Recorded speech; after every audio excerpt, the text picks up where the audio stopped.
frío en otro. Tecnología.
El informe preliminar de Abelín.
En un mundo en el que los piratas gobiernan las mareas, estos hombres descubren que nada es sagrado y que todos están entregados al ron, al saqueo y a las mujeres. Hola, señoritas. Este verano, Abstergo Entertainment te invita a embarcarte en la aventura de tu vida.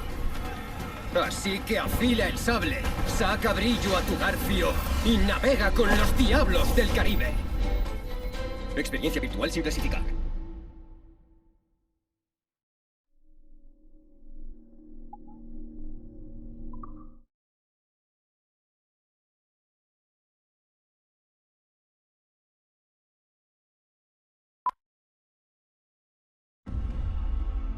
El amanecer del funesto siglo XVIII.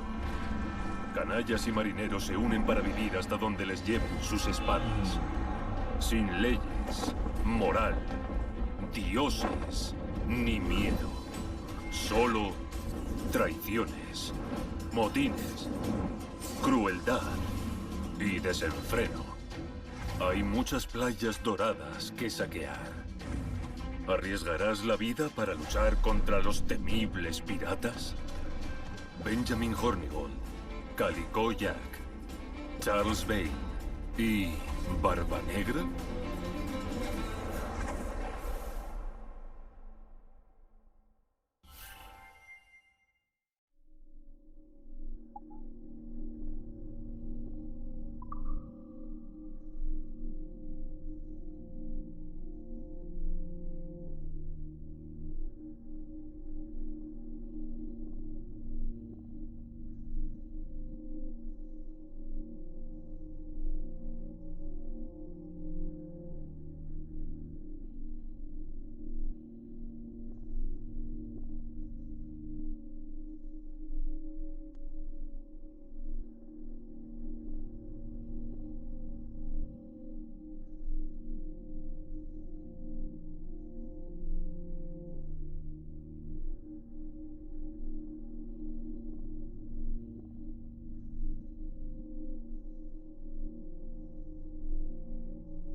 We are attempting to synchronize the DDS system. This will only take a moment. We are almost there. The DDS is now in sync. Thank you for your patience. We hope you enjoy your experience. Rudolf II invited many notable figures to his court, making Prague the center of European culture. Among them were Englishman Edward Kelly and his stepdaughter, Elizabeth Jane Weston. Observe her and report any alleged collusion.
February 12, 1981. Qualitative personal interview with Subject 1 on ancestral research regarding Avalon de Grand Prix. How are you feeling? Any side effects? Not really. Aside from the headaches. They've been worse since I started staying in longer. But I don't want to stop. I like her. I want to know what she does next. What's it like? Reliving her memories. So different. The animus, I mean. The past. At first it was confusing. Distracting. Like New Orleans, the stench. I wasn't expecting all the smells. Smell is the sense most directly linked to memory. When I'm in her memories, it's like I can smell more than I usually can. In general, women have a more acute sense of smell than men do. I had wondered how that would translate. Anything else? Yeah. She's smaller than me, but it's like her body could do more. Did that surprise you? At first, yeah. The ERA people might hate me for this or whatever, but I don't usually think of girls that way. Climbing things. My mom, my sisters. The animal feeling of Aveline sinking her hidden blade into the throat of... Go on. It doesn't feel feminine. What I think of as feminine. But then at the same time it does. Her center of gravity is way lower. That was a surprise. How easy it is to land. How steady I am on her feet. Sorry. This is hard to talk about. No, it's fascinating. This is what we need. Pure experience, in your own words. Okay. Can you tell me about Gerald Blanc? What about him? He and Avalon were close, but we haven't been able to ascertain if he might be your missing ancestor. Do her memories suggest anything to you? Does this make you uncomfortable? Remember, these are her memories. You're just playing them back. It's not even acting. You're a researcher. Like you say, I haven't experienced her consummating anything. That would be... Anyway, I think maybe she was confused. Oh. Well, first of all, I don't really know for sure, okay? I mean, guys think about sex more than girls, right? That's a fact. As a researcher, what did you observe? Does it mean she's more like a guy if she thinks about... Is that why she's able to assassinate... Well, okay, here's the thing. I don't know her thoughts, but from what's in her memories, physically, the fidgeting, some hesitation, what she looked at, who she looked away from, the things she didn't say when I expected her to. If I had to guess what it meant, I would think she was thinking about sex. But I'm a guy, so I would think that, right? So what does it mean for women to act that way? It has to mean something else, right? As a subject, you're able to observe more finely than I am in review. What about unwanted attention from men? Well, I thought that would be the hardest thing to deal with. I'm not into that, for the record. Not at all. Yes, I know. But the way she dealt with it, it happens so often. It's like you stop noticing everything she does to avoid it. Crossing the street, eyes in the back of her head. She knew how to handle herself. When she was charming, felt kind of similar to killing. Or the build-up to killing. Can we take a break, Mr. Vidic? Of course.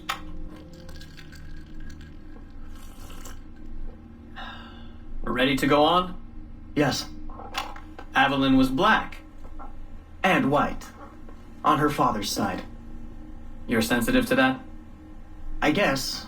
I mean, I'm white. Aveline looks black, so that's different. But you get used to it. Like with the girl thing. Until someone makes you not used to it. What do you mean? I don't think I've ever had to think so much about what I'm wearing or how I'm walking. But Aveline, it's like she goes through her whole life in these uniforms. People expect her to behave in a certain way. Definitely. Sometimes I worry I'll slip up and play too relaxed at the warehouse and, I don't know, blow her cover. You can't blow her cover. I know. I'm just replaying the memories. I can't change them, I know. But I see it, right? It's a risk. It's... Stressful? Yes. It's best when she goes out as an assassin. On the roofs or in the bayou. I think she was more relaxed that way. Can you imagine? You're only relaxed when you're going to kill someone. Let's stick to memories rather than imagination. What about the slaves? They're kind of just... everywhere. I mean, that sounds bad. Slavery is bad, but no one's acting like slavery's bad. It's fun when she frees slaves. Is it supposed to be fun? We're not looking for supposed to. Focus on what it is.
...23 de diciembre, 8 y 12... Unidad de recuperación de muestras. Jefe de equipo Fisher Case informando sobre el sujeto 17, Desmond Miles.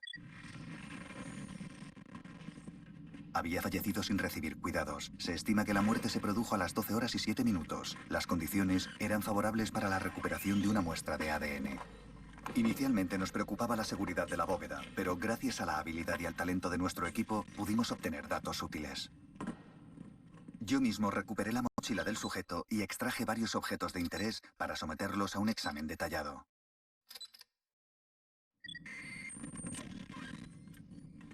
El sujeto sufría quemaduras en la mano derecha, lo bastante graves como para fundir los huesos, lo que indica algún tipo de combustión espontánea e intensa.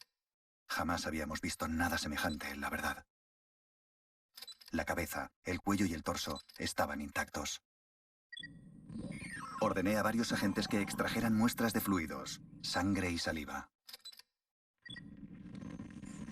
Luego iniciamos la extracción de material y pudimos conservar varias muestras de ejemplo. Ya están en marcha los análisis y la secuenciación de datos, y me consta que el proceso está siendo muy sencillo. Gracias a la base de datos de la nube y al trabajo de la Unidad 3 de recuperación de muestras de Abstergo, el legado del sujeto 17 seguirá vivo en forma de la muestra 17.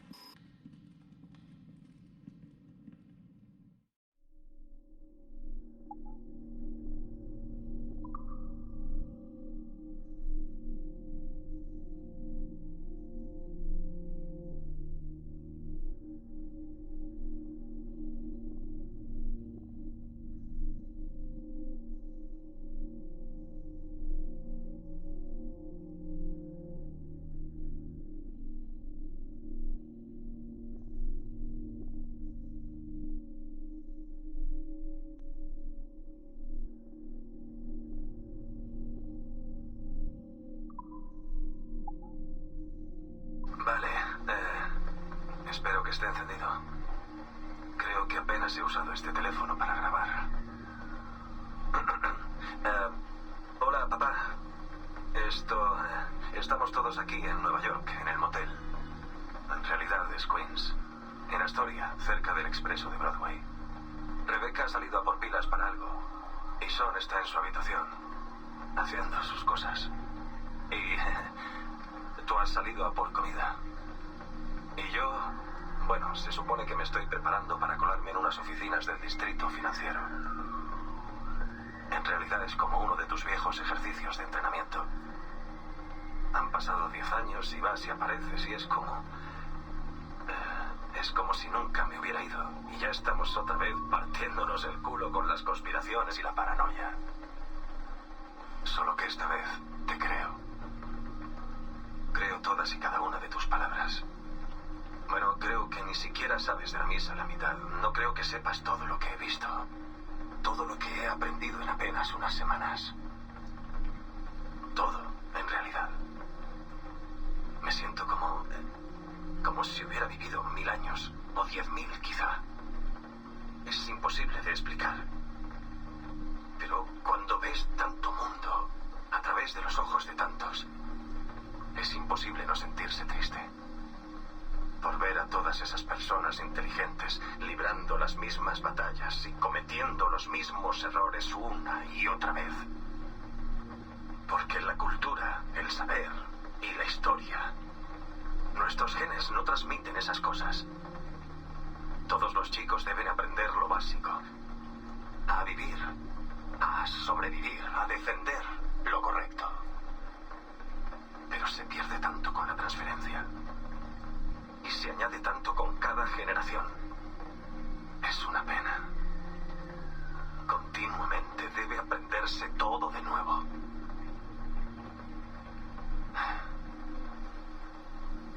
Conocí a Clay, papá. Clay Kasmarek, en el Animus. Lo conocí por su alias de Abstergo, Sujeto 16. Mi predecesor. Y me enseñó cosas. Me las transmitió justo antes de morir. O ser borrado, o lo que sea. Todo lo que había aprendido, todo lo que había visto. Ah, Dios, ¿cómo puedo hablar de esto? Bueno, supongo que lo entrenaste, ¿no? Cuando me fui. Te admiraba mucho. Y ahora que he visto a través de sus ojos, creo que entiendo por qué. Me alegra que lo tuvieras cerca, aunque yo no estuviera. Pero las cosas que me enseñó, cosas increíbles, y yo nunca... Mierda. Vuelvo enseguida.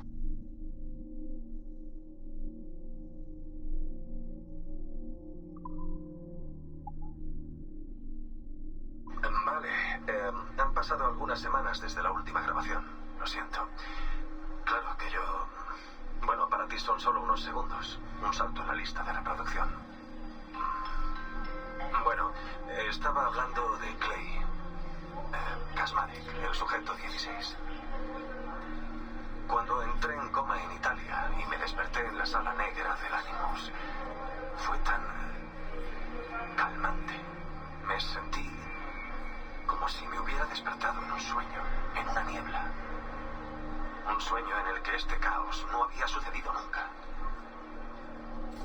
Me sentí como si debiera prepararme para servir copas como siempre en el Bad Weather, lamentándome por no tener novia y preguntándome qué diablos hacer conmigo mismo. Pero cuando vi a Clay, ahí sentado, ya sabes, empezó a regresar, pieza a pieza. Y cuando me habló de Lucy, yo... Joder, ya sabes, duele. Ya sabes, ser consciente de que la maté, sin pensar ni sentir nada. Al menos no en aquel momento. Bueno, esas cosas se van sumando con otros recuerdos de Ezio y Altair y la primera civilización. Y luego, justo antes de desaparecer, Clay me pasó sus recuerdos. A mí. Me enseñó todo lo que había visto, todo lo que había vivido. Y fue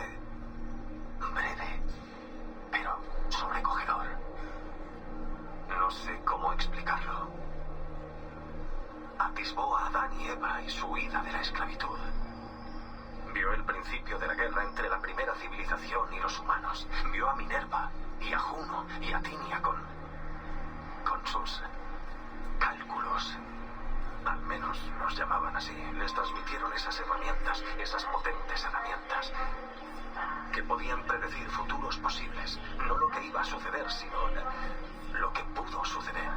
Probabilidades. Y, bueno, gastaron mucha energía intentando descubrir cuál era el escenario más probable para el futuro. El suyo y el nuestro. Y al final supongo que descubrieron que yo era el candidato más probable. Un tío llamado Desmond que vive al principio del siglo XXI después de Cristo. Pero, ¿qué Desmond era el bueno? Porque, ya sabes, la probabilidad es algo raro. Puede desarrollarse de tantas formas diferentes.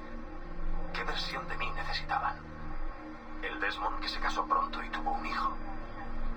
¿El que se quedó soltero en Nueva York? ¿O el Desmond que se mudó a San Francisco para ser camarero? Quizá fuera el Desmond que trabajó en un taller de coches en Chicago. O quizá fuera el yo que nunca se fue de casa de sus padres. La primera civilización tenía incontables variaciones para elegir. Al final, el afortunado fui yo. Soy el Desmond que parieron sus mejores cálculos.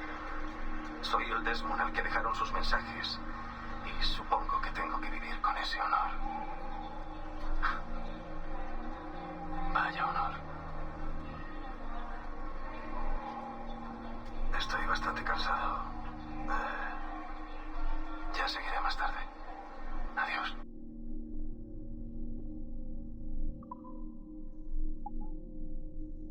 Hola, papá. Ya sabes, es divertido, pero tengo este recuerdo de ti, al que sigo volviendo. Y siempre pienso en ello cuando estoy trabajando, o justo antes de ir a la cama, porque como que me calma, creo.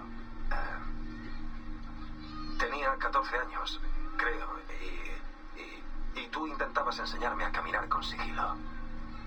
¿Lo recuerdas? A ser consciente del ruido que hacía cuando me movía. Cosas sencillas. Cosas que entiendo ahora, pero antes yo debo confesarte que pensaba que eras un idiota.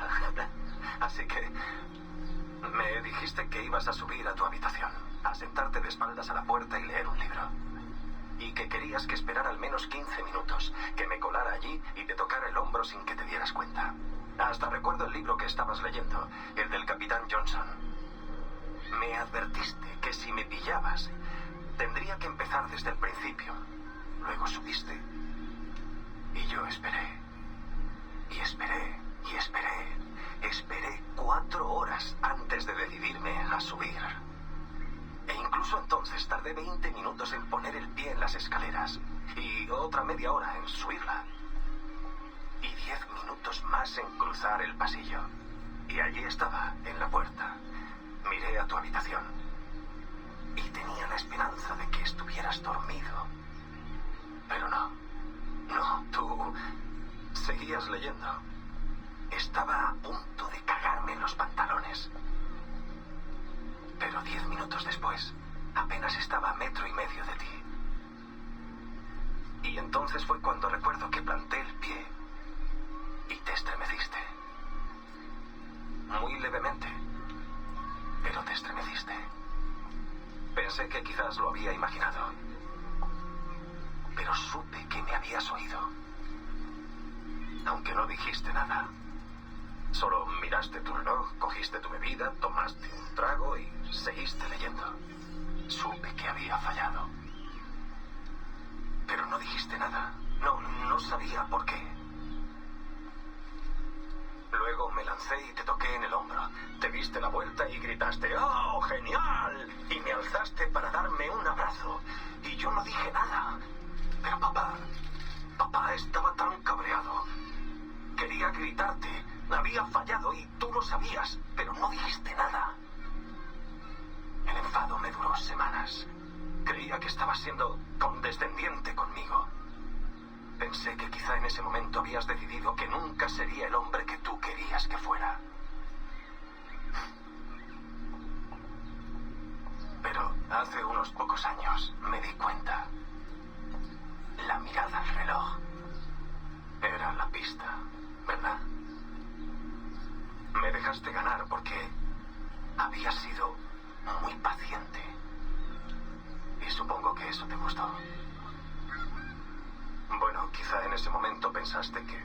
¿Sería mejor ser mi padre en lugar de mi mentor? Yo... La verdad es que no sé. Quizá para ti es lo mismo. Pero bueno, en cualquier caso me alegra que mi mentor y mi padre estuvieran conmigo ese día. Entonces no lo entendí. Pero ahora creo que sí.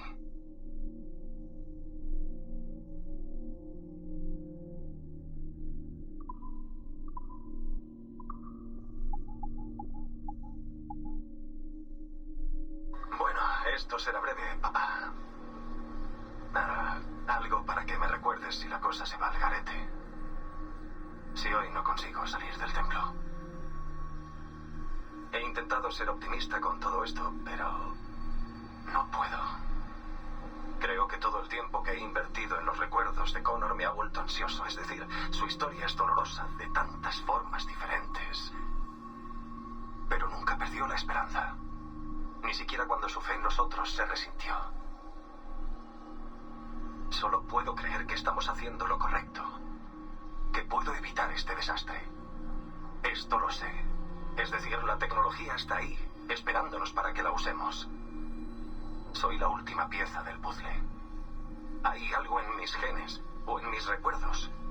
Alguna pieza final de código que active todo. Por eso estoy aquí. Por eso me han traído aquí. Es solo que... no sé a qué tendré que renunciar a cambio. A mi cordura. A mi vida. Es imposible de decir. Lo que sí sé es que nuestra batalla con los templarios no terminará. Sea lo que haya dentro de ese templo, no es un final, es solo otro capítulo de esta historia interminable. Y será tu deber, y el de mamá, y de Sean, y de Rebecca, seguir pasando páginas. Ya sabes, yo sigo pensando en algo que Orson Welles dijo una vez. Algo así como... si quieres un final feliz, todo depende de en qué momento dejes de contar la historia. Así que quizá esa sea la respuesta. A lo mejor es así como la gente consigue salir adelante. Si algo sale mal, papá. Si me sucede algo. Cuando cuentes mi historia dentro de algunos años. Por favor. Cuenta cómo perdí mi rumbo. Y luego lo hallé de nuevo. Justo a tiempo para salvar el mundo. Y déjalo ahí. Así todos sonreirán.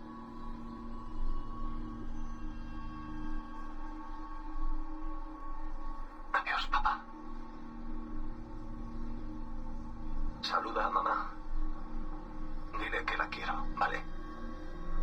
Dile que os quiero a los dos.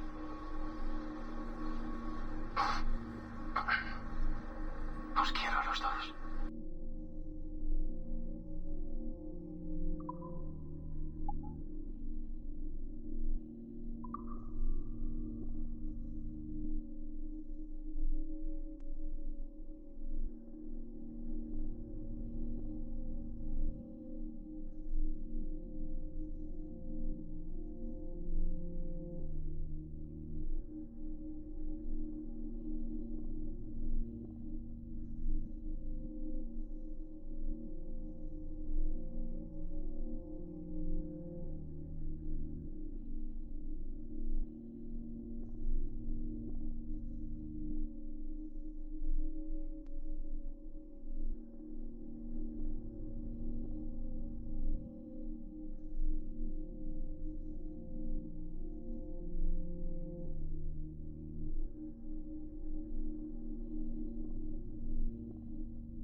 Timestamp August 16th, 2013.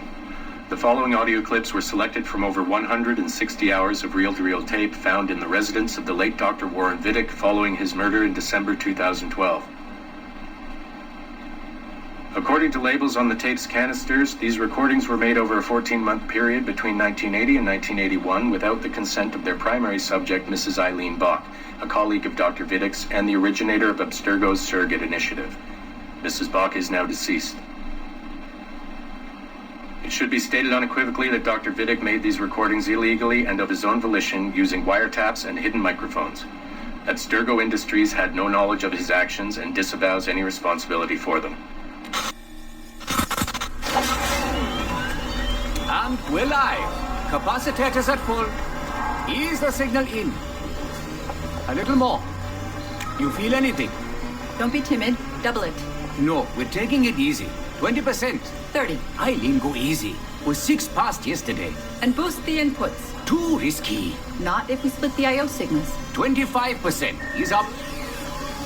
Oh, okay. There. I see something. What is it? Mein Gott. I hear talking. You're okay? Ja, ich höre Stimmen. It's German.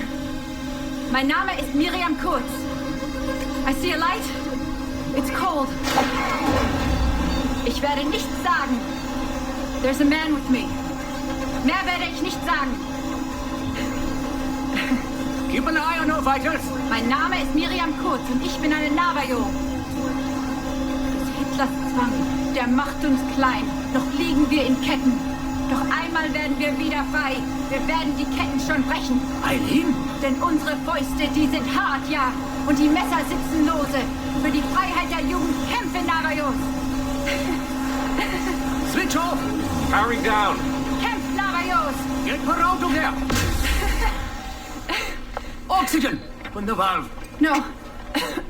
No, Satish, I'm fine, really. Quit the heroics. Just breathe. Better? Yes. Yes, thank you. Did we get something? It'll take a while to parse. What did you see? It wasn't just seeing. It was feeling.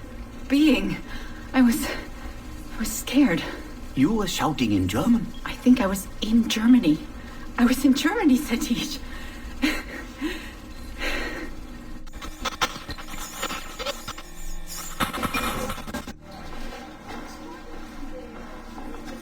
Good morning. Well rested? Exhausted. Yesterday was an incredible find. Seems so. What did it feel like? It's foggy, but I relived the memories of a young German woman. Early 20s, I think. A man was interrogating me, looming over me and asking questions. He was shouting, but I was shouting back. And then this poem just came out, like a chant. Fascinating. I'm eager for you to hear the tape. Is it ready? Yes, we transliterated the data onto an audio file. It took all night to process the language. Spool it up. Of course. Have a seat.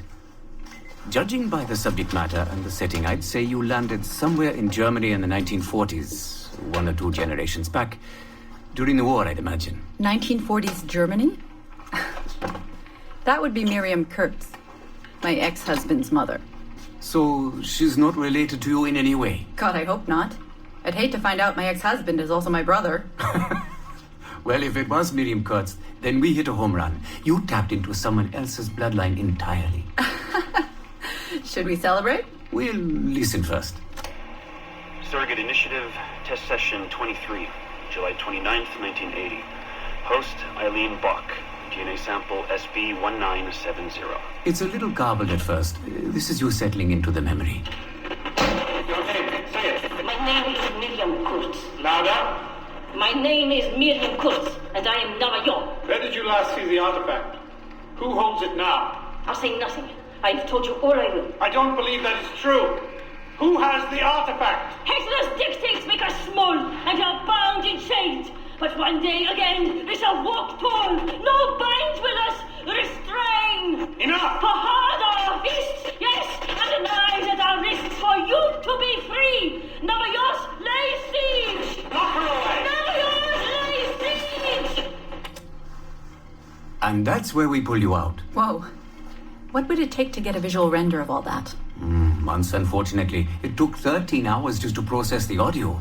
Visual takes much longer. But Vidic is able to record audio and visual in real time. How does he do it? His subjects are exploring their own genetic memories. That requires much less processing power.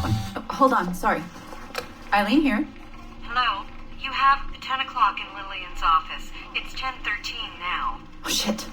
I'm sorry. Tell her I'll be right there. And tell her we have some good news. No problem. You in trouble? The monthly progress report. I'm trying to be honest about our progress, but no matter how much I polish our facts, Warren Vidic swoops in, promising the moon for pennies, and gets 10 times the funding for his Animus project. Well, we are using his Animus technology. He's the foundation. We are the skyscraper. Which is why he should be a tech lead, not a project director. Good work, Satish.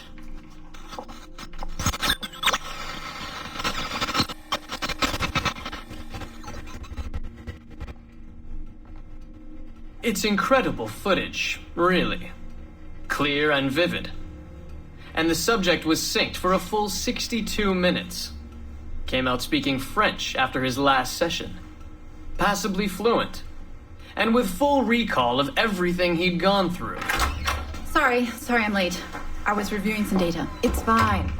Warren was just telling me about his first subject, Mr. No names. Call him Subject 1. Confidentiality. And how about you, Eileen? What's your good news?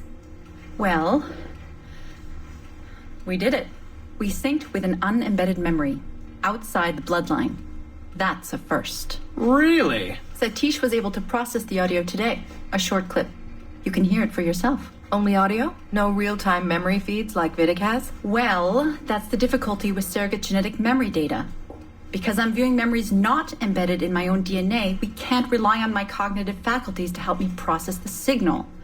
All we can do is record the raw data and transliterate it later. Hold on. You're running this experiment on yourself? I am. It's going well. I don't like the sound of that. Look, the sample I'm using, the DNA comes from my own son. It's safer this way. Ah, good thinking. 50% of my son's DNA is also mine, which reduces the danger by a huge margin. Meaning, I can now explore the memories of people who aren't directly related to me on his father's side. But for brief periods of time, I imagine. Right. Just a minute or two so far, but we're getting there. Come by the lab and listen for yourself. I will, when I have a moment. Unfortunately, work beckons. Ladies? That man is colder than a San Francisco summer. Stay focused, Eileen. You both have important work to do. Obviously. But my work requires his Animus technology. I feel a little caged in. That's collaboration, Eileen. It's how science works. I shouldn't have to remind you. I know. I'm just tired. Stop by and see us today. We have a lot to share. If not today, then this week sometime. Thank you.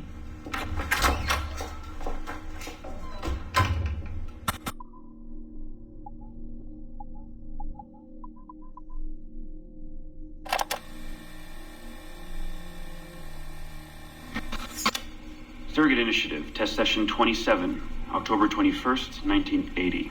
Host Eileen Bach, DNA sample SB1970. Miriam, my dear girl, there is no good reason for you to be here. But your intransigence requires that I detain you until you give me information I can act upon.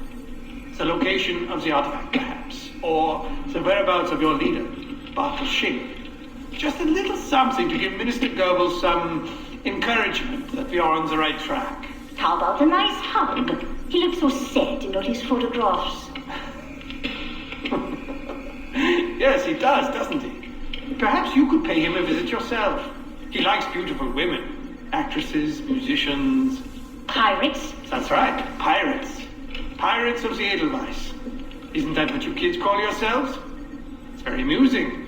And illegal, of course. Breaking Hitler's laws is half the fun. Oh, I imagine so. I imagine you were having a wonderful time just before we captured you and your insurgent friends. And that's the end of it. Damn it. Why can't we sustain the signal for more than just a few minutes? I need to relax. That's not the issue. This is dangerous work. These memories aren't in your bloodline. That's why it's not holding. There's got to be a solution. Any idea what they mean by the artifact? I've heard it a few times now. Not sure. I don't think Miriam knew either. Not much comes into her mind when she asks about it. But she's protecting the other members of her group, the Edelweiss Pirates or something? Yeah. Bartol Schink. Have we looked him up? No, we can. We should. Put your intern on it. Right. High priority. Yeah. This isn't getting any easier. Jesus.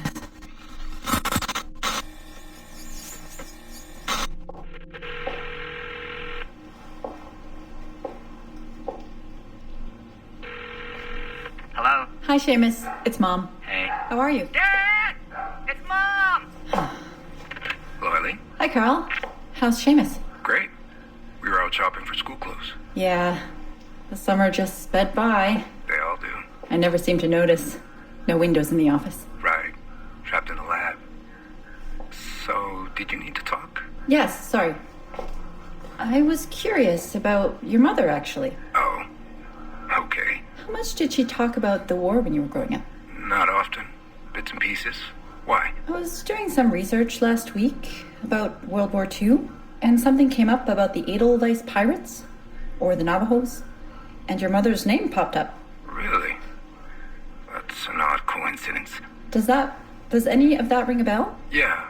Mom ran with that group while the war was on. There were a group of kids who wanted to avoid the Hitler Youth programs, but in later years they escalated their activities to, bigger ideas like vandalism and sabotage. But why Navajos and pirates? Just some of the names they used. Navajos, Edelweiss Pirates, you know, kids. There were little pins, little white flowers. I may still have hers. That's interesting. And this is for work? Researching my mother? Not exactly, but... Sorry, I can't talk about it. Right. You never could. Hey, don't. I didn't mean to be flippant. No. Don't mind me. All for the greater good. I like to think so.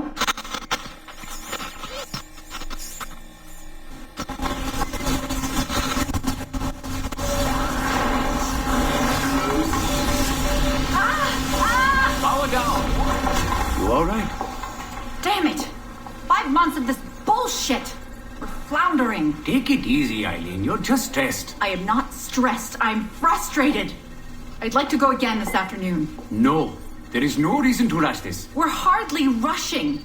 We're running into the same wall over and over again. Why can't we push through? Why can't you keep me in the Animus longer than 2 minutes? Because surrogate genetic memory data is fragile. The EEG is exploding and your brain is doing too much work. The longer you stay in, the more damage it does. It's even possible that... Possible that? It's possible the memories we're digging into could eventually overwrite your own. Like information on a tape drive. There's just not enough space in your head to do both. Here I come to save the day! Good afternoon, all. Did you invite him? No. But you did. Remember? That was months ago, Warren. What do you need? I wanted to stop by. Check on your progress. Well, apparently it's still too dangerous to keep me under for more than a few minutes. I always suspected that would be your biggest hurdle. The genetic memory sequencing is the easy part, if time-consuming. But the replay, that's something else. Yes? Let's think this through. My subjects are diving into their own genetic memories, so the information is already encoded in their heads. Which means the Animus has less work to do. Less computing, less parsing. Right. So to get your surrogate data working, to let people experience foreign memories, it'll take a hell of a lot more processing power than anyone has. Even Abstergo Industries. Ideally, we'd like to build an external processor that mirrors as many brain functions as possible. Something to handle the calculations. But the cost and upkeep of that would be... astronomical. Let me see what I can do. I have some sway with Lillian. We won't build Rome in a day, but if we focus on the pretty buildings first, maybe we'll achieve something. Thank you, Warren. Till next, folks.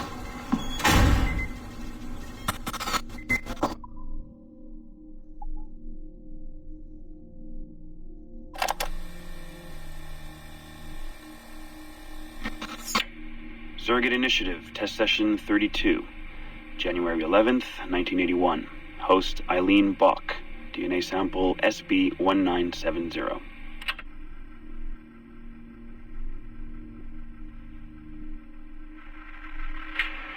Miriam? Miriam, is that you? Are you in here? Bartle! Oh, thank God you're safe. You've been very sick. Bartle, how did they find you? Oh, Jesus, what would they do to you? Has they hurt you at all? I told them nothing. All they do every day is ask about you and that artifact. But I didn't tell them anything. Nothing. I know you didn't, Miriam. But how are you? You aren't hurt? Not badly, no. I'm fine. Good. We need to get the message out to Oscar. Somehow. We need to tell him where... Very interesting footage, Eileen. This is Germany, you said. World War II? Most of the memories I've been able to access come from a period where Miriam was imprisoned by Nazis in Cologne. Miriam. Is she still alive? No, she was my my ex-husband's mother. She passed away about 5 years ago. Well, she was spirited. An impressive lady. Definitely. And the man, Bartle.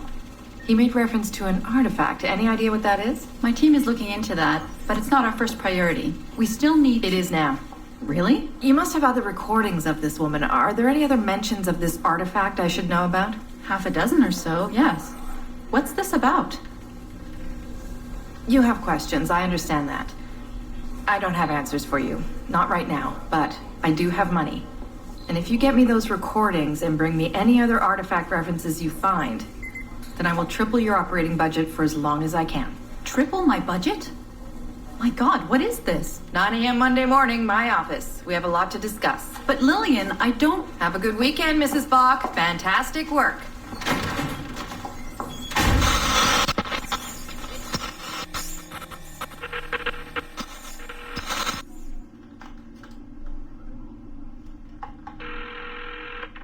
Hello, this is Carl. Hi, it's Eileen. Hey, how are you? Good. Busy. Cold. The winter's been terrible. Seamus won't like that.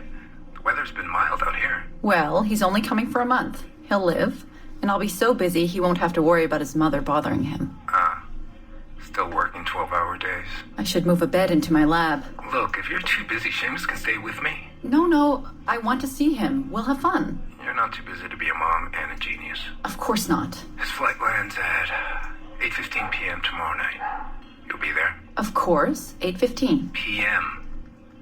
Let him know you'll be there. Thanks, Carl. I need to run. I'm sorry. Take care. You too.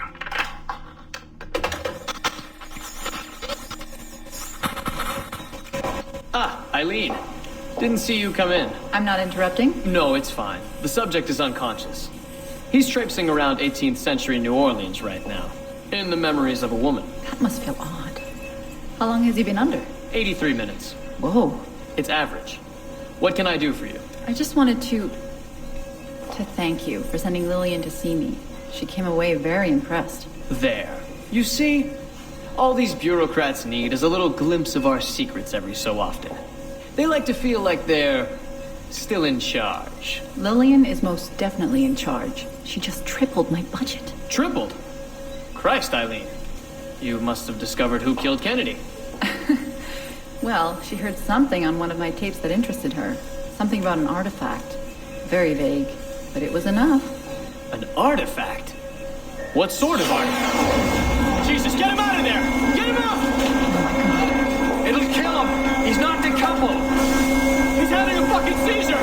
Power down! Now! Heart rate 170! Power down! Now!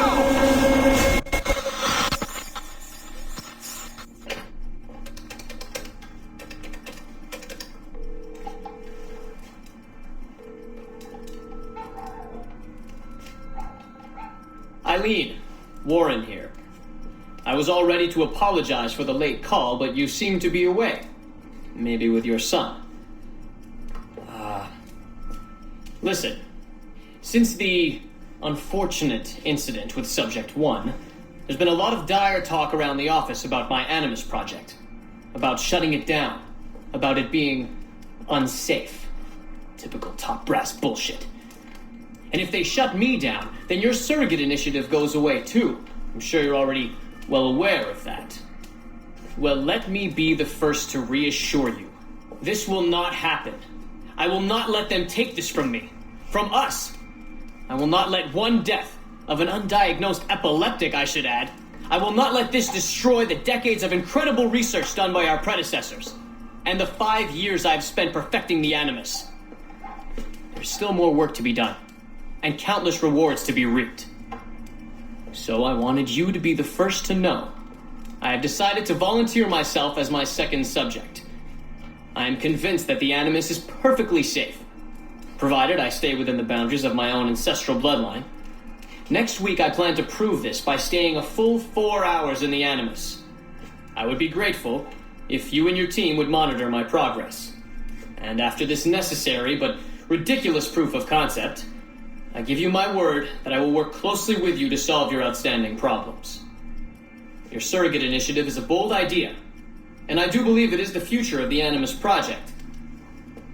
But while we have the Animus itself, I do not want to waste precious opportunities to prove its safety.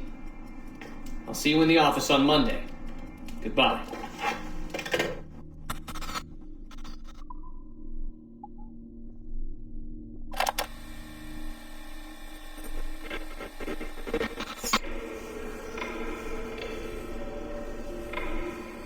I have now resumed the practice of dressing as a man, and have put off my woman's dress. Why did you take it? Who made you take it? I took it of my own free will, with no constraint. I prefer a man's dress to a woman's. You made an oath, Jeanne. You swore to never again dress as a man. I never meant to swear that I would not resume the practice. Why have you done so? Because it is more lawful and suitable for me to return to the practice of wearing a man's dress, being always among men, than to have a woman's dress. I have resumed it because a promise made to me has not been. How is he? Hour 3, doing well. Are we still in 18th century Hungary? No. His connection is so stable, he's jumped between a few ancestors today. We're in 15th century France now. Turns out he's related to one of Joan of Arc's executioners. Surprise. Eileen, yesterday Vidic asked me to help him work out some of the bugs in his audiovisual renderer, and I told him... No. Come on, Satish, not you. It wouldn't be permanent. A few months at most. Months? That will kill every ounce of momentum we have. It won't, I promise. Honestly, I think this could help us. If I can get a look at what these people are doing, we could... Come on. He's trying to pull you over to his side. Don't you see that? He's luring you with quick victory and prestige. That's not what this is about, honestly. I need to get back to work. Eileen, I'm sorry. Do what you must. I'll survive.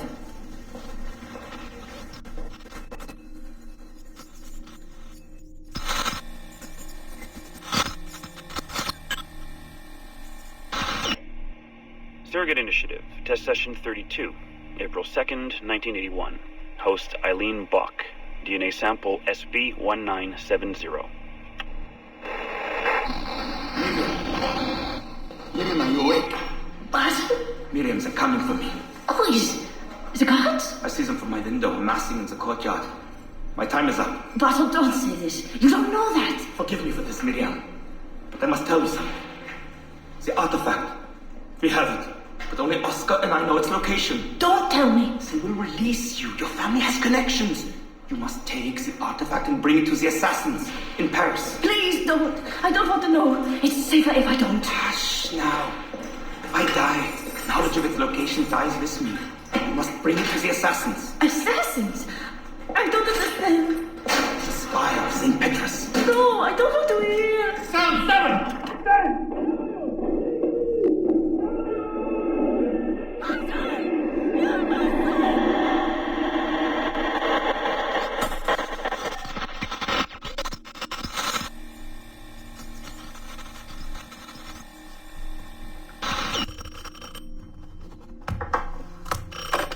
Hello? Eileen, hi. It's Carl. Carl, I know it's you. Sorry, you just sound exhausted.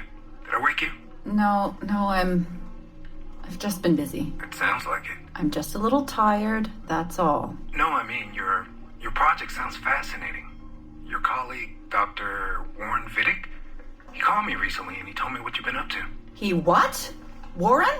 Yeah, he told us about your research, memories, ancestry, all of that. He even asked if we'd be willing to come in and... No! Jesus, no! What the hell is he doing? Eileen, it's okay. We signed some papers, non-disclosure stuff. No! He's trying to fuck me over. Damn it! Eileen, we just talked about my mother, just like you and I did. World War II. That's all. It's the artifact. The what? Carl, if he calls you again, you tell him you work through me, okay? That's it. Vidic has been a pain in my ass for years, and I don't need him getting all the glory for my 2 years of hard work. All right. So how should I go about this? I mean, the wheels are in motion. I don't know. Just go through me if he contacts you again. Please? All right. You'll do that? Of course. Yes. Thank you, Carl.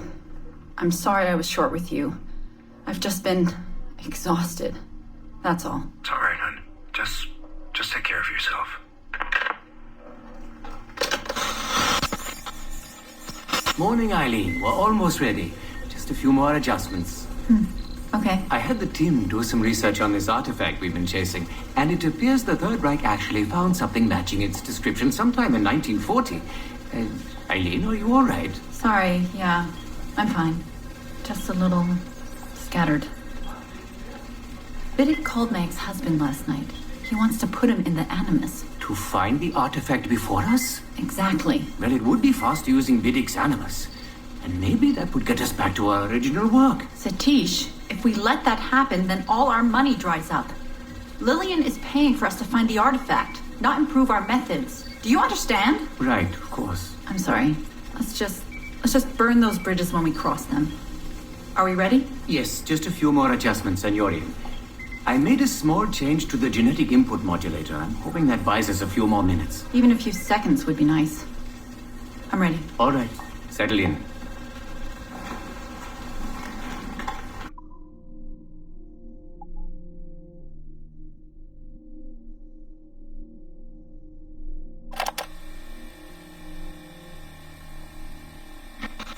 Surrogate Initiative, Test Session 37, August 9th, 1981. Host Eileen Bach, DNA sample SB1970. Open! Good morning, Miss Kurtz. You look well, considering the circumstances. Are you rested? Have you eaten? Your friends are dead, Miriam. Bartel Schink and all his navigators, his Edelweiss pirates, executed for 5 counts of murder. Without a trial. You must be proud. There was no need! They were scum! All of them! You hear me? All of you are scum! Scum! Scum! I see it so clearly now. He didn't break, did they? You have nothing. Quiet, girl! You don't have the artifact. If you did, you wouldn't be talking to me at all. Navigators lay seat! I said Navigators lay seat! Navigators lay seat!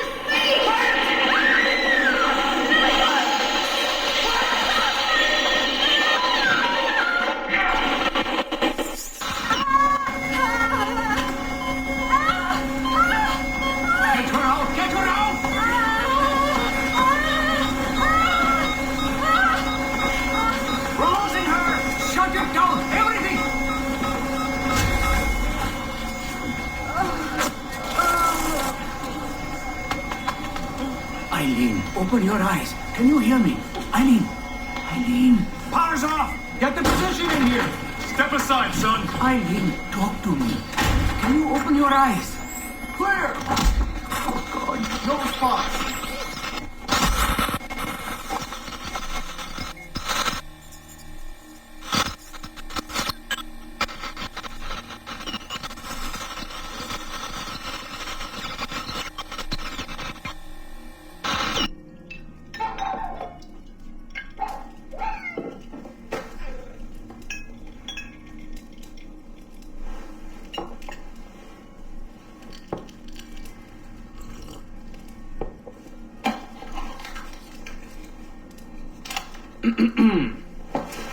All right. Notes towards a speech in honor of Dr. Eileen Bach's premature retirement. When I first learned of Dr. Bach's unfortunate accident, I couldn't help but feel a great sense of loss at... No.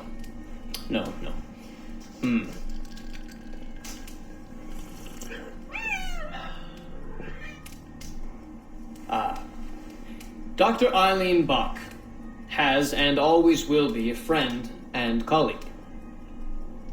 When I first learned of her unfortunate accident, I was shocked, of course. To see any friend injured in such a way is deeply upsetting.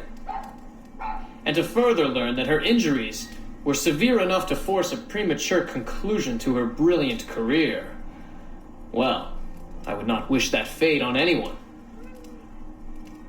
But if there is any solace to be found in her accident, it may be this: that she was injured in service of her research, in service of work that she cherished most dearly. And it is thanks to her, it is due to her diligence, that some of the mysteries of genetic memory have been further illuminated. And while it is true that work on her project, the Surrogate Initiative, as she called it, has been temporarily halted, the copious amount of work she has done over the past 3 years has been incredibly valuable. So while her work has been suspended for the time being, her legacy will most certainly live on.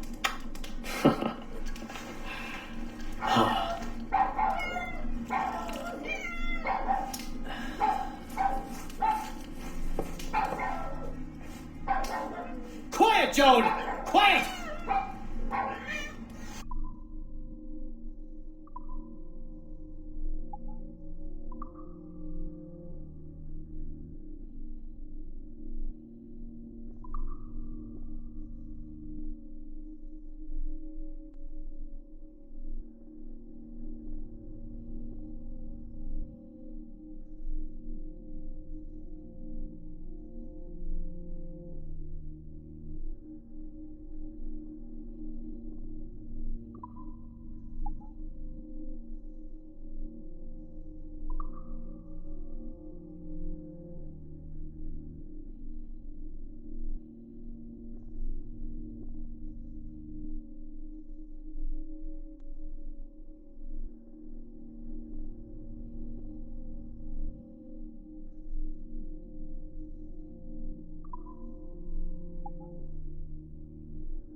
Nuestros investigadores han analizado la vida de Altair ibn Lahad, con la esperanza de hallar una biografía que pueda servir como modelo positivo para los programas globales de captación de Abstergo. Desgraciadamente, este asesino renegado no servirá.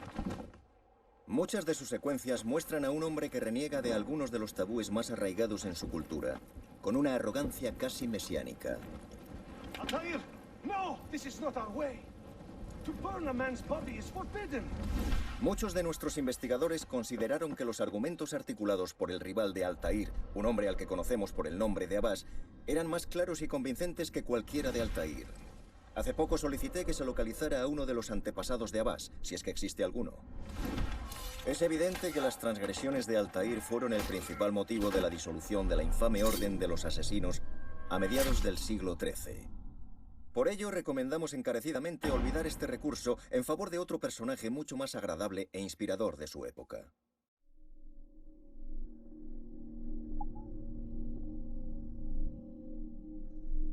Nuestros informes iniciales indicaban que Ezio Auditore sería un candidato ideal para los futuros proyectos de Abstergo. Su carisma, su magnetismo para las mujeres y su humor sarcástico le conferían todas las cualidades de un líder. Sin embargo, al corromperlo la Orden de los Asesinos, perdió esas cualidades y se sumió cada vez más en una espiral de venganza. Con frecuencia, Ezio mostraba una aceptación pasiva del mal. También era un hombre de peligrosas contradicciones. Predicaba la libertad de pensamiento, pero viajaba muy lejos de su país para hacer proselitismo de su corrupto credo, como está haciendo aquí con esta impresionable chica china. Fijémonos también en sus gestos y modales. Aún hay algo del viejo lascivo en él. La personalidad de Ezio se basa en la más pura demagogia. Sostiene que su filosofía es el amor, cuando la violencia y la coacción son sus medios para superar los problemas. Así, hemos llegado a la conclusión de que Ezio Auditore da Firenze sería un recurso arriesgado de desarrollar.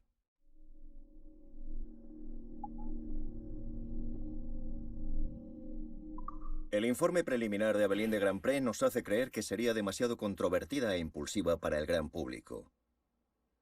Sus recuerdos adolescentes muestran su lavado de cerebro y el entrenamiento para matar a enemigos políticos de Agate, su demente mentor. Además, Abelín pasó demasiado tiempo en los pantanos de Luisiana, cortejando a contrabandistas de baja ralea. Oh, I try never to think.